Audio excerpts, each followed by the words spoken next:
Hello students, welcome to the e-learning platform presented by Mechanical Engineering Department of Dr. Bapuji Saroke Institute of Engineering and Technology, Kolhapur. The learning objectives for today's session are number 1, study of axle and its type. What do you mean by axle and types of axle will be studied in today's session. Second, study of stub axle and rear axle along with its type. Again, in the different type of stub axle and the rear axle will be studied in today's session. This is the last session of our second chapter. At the end of this chapter, we will be completing second. After the end of this session, we will be completing our second chapter. Starting with very first point, axle. An axle is a central shaft which is used to move rotary motion to wheels, or which is used to give rotary motion to wheels. The significance of an axle: for the wheeled vehicle, the axle may be fixed to wheels or rotating with them, or fixed to vehicle with the wheels rotating around the axle. In some cases, bearing or bushes are provided at mounting points where axle is supported. In other, a bearing or bushing sits inside central hole in the wheel to allow the wheel or gear to rotate around the axle. The axle carries the weight of the parts of automobile as well as facilitates the steering and absorbs the shocks due to road surface irregularities. It is very robust in construction and is subjected to number of road shocks. The main load that the axle has to carry is bending load.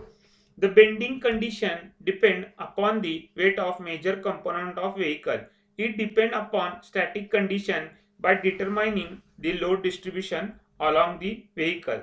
The axle reaction loads are obtained by resolving forces and taking moments from weight and position of the components. The dynamic load must be considered when vehicle travels on uneven road surfaces. Pure torsion load is also considered at one axle and reacted at other axle. Most of the four-wheeler road vehicles are provided with the front axle, except four-wheel tractors, and in modern light vehicle are provided with independent suspension system. In general, there are two types of front axle as shown in figure: live front axle and dead front axle. The live front axle is front axle containing differential mechanism through which engine power is transmitted at the front wheel. For turning the front wheel, a constant velocity joint CV joint are provided in half axle shaft of steering mechanism. The constant velocity joint prevents the power loss through half axle shaft and helps in turning the stub axle around the kingpin. The second, that is dead front axle. The dead front axle is a rigid axle called as dead axle. The dead front axle transmits the weight of the front part of the vehicle to road surfaces through front wheel and carries the steering mechanism along with suspension system to absorb the shock during the road variation. The function and requirements of front axle: that it should be very robust in construction. It is made very robust in construction and subjected to number of road shocks. It must withstand the weight of front and rear parts of an automobile and facilitate the steering and absorb the shock during road surface irregularity. It serves to transmit torque to wheel and maintain position of wheel steady under heavy load relative to each other and to vehicle body, and it also positions the angle of wheel hub as an independent suspension to left or right so as to provide smooth ride. The main component of an front axle is an axle beam. It is the major component of an front axle. There are basically three types of axle beam.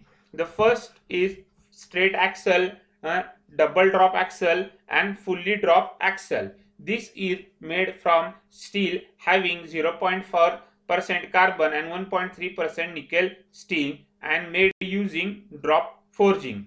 The front axle is made of I section at center portion while ends are made either circular or elliptical. The I section construction takes bending load due to load of vehicle and also the torque due to braking of wheel. So I section is usually preferred in the center position of an axle.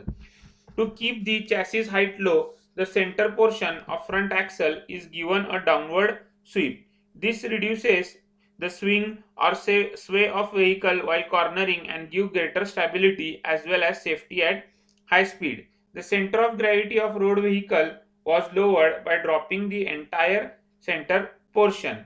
The rigid type front axle was used in connection with leaf spring. The two leaf springs fixed to the two spring seat on axle beam. The main front axle beam is connected to wheel spindle by means of kingpin or spindle bolt. The front wheels are mounted on stub axles. The different types of stub axles will be studied in the next part.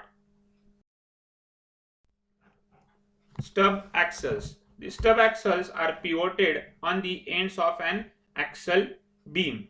The sub axle, it is the spindle over which the road wheel is mounted through brake drum. The spindle on which the road wheel is mounted with brake drum is called as stub axle. It gets an axis for wheel. It takes load of the wheel and enables it to spin around. Steering knuckle arm is connected to it. In conventional arrangement, the stub axle is connected to axle beam through kingpin, and in independent suspension it is connected to suspension through the support. The connection of stub axle with axle beam or steering knuckle support is through yoke and kingpin. The yoke may be on the stub axle or on the axle beam.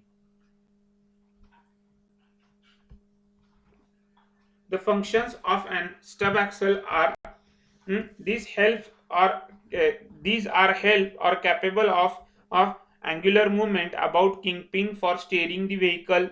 It is able to traverse rough road without disturbing its load.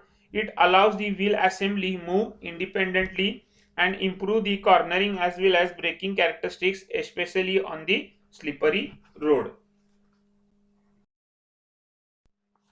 The types of stub axle. Basically, there are four types of an stub axle as shown in figure. The figure A is the reverse Elite type, most common type of stub axle made of 3% nickel steel and alloy steel containing chromium and molybdenum. In this type, the steering head, the steering knuckle is forked and axle proper fit inside the fork. The second is Elite shaft, Elite type stub axle. Elite type stub axle shown in figure B. The steering knuckle is inserted between the fork and the end of axle. The third type is Lamonine type. The Lamonine type of steering head, the L-shaped steering knuckle is attached with axle end by pivot. It is used in tractor. And the last type is reverse Lamonine, that is the opposite of Lamonine. The reverse Elite type is the most popular type and used in most cars. It is easier to manufacture. Load exerted by stub axle is equally distributed and it is more adaptable for use with front brake and allows simple steering arrangement. Next is rear axle. The rear axle assembly supports 50 to 80% of vehicle weight and also driving the rear wheels at the same time. The rear axle assembly can be divided into two half axle shafts that drives the wheel through differential gear, usually through a spline collection. A housing completely encloses the short axle shaft and gears, thereby protect them from dust, damage and water. The rear axle housing is mounted on leaf spring to prevent the vehicle from road vibration. Rear axle shaft supporting. The live rear axle shaft has to withstand the following loads: the shearing force due to the weight of the body, side thrust caused by the side forces during turning, bending moment due to offset between spring seat and road wheel, bending moment caused due to side forces and reaction by tires on ground, driving torque transmitted to the road wheel. The rear axles are classified as per the mounting of bearing in the axle housing, and there are three types of axle rear axle mountings. The types of rear axle mounting or rear axle. The first one is the semi-floating type axle. The semi-floating type axle, this type of bearing are installed between the axle housing and the axle shaft. Wheel is fitted directly to the flange of the wheel hub at outer end of shaft by bolt, while inner end of the axle shaft is splined to differential gear, as shown in figure below. This has to support the entire load, that is shearing force, side thrust, bending moment, driving in torque. Hence, diameter of shaft is larger for same torque output as compared to other type of axle supporting. The vehicle load is transmitted to axle through casing and bearing, which causes bending and shearing of axle. It is the simplest and cheapest than other type of axle and used widely in cars. The second is fully floating type axle. The fully floating type axle, as shown in this type of axle, two taper roller bearings are used. Bearings are placed in between the axle housing and the wheel hub. Since the load of the vehicle is supported completely by axle housing, the axle only transmits the driving torque. The inner end of axle is supported in side gear of differential, and outer end have flange to which the wheel hub is bolted. During repair, the axle may be removed or replaced from housing without disturbing the wheel by removing the nut. This type of axle is heavier and expensive than other axle. It is used usually in trucks or heavy commercial vehicle. Last point of today's session: difference between live and dead rear axle. The live rear axle is a rotary axle, transmits power or motion to the rear wheel, whereas the dead axle is a rigid axle, transmits the weight of the vehicle part to road surface. The live axle takes bending moment, torque reaction, driving thrust reaction and weight of the body, whereas the dead axle takes only the weight of the body. Live axle is not directly fixed to suspension but through axle housing, whereas dead axle is directly fixed to suspension system depending upon the type of drive. And for power transmission, it splits into two half axle shaft. The live axle for power transmission is split into two half axle shaft, and dead axle is a complete straight axle. So this is it. This completes our second chapter, the transmission system. This chapter is of more weightage, is of 14 marks and consists the most important parts of an automobile. So please study this chapter properly, as more questions regarding the same have been asked in previous examinations. Thank you.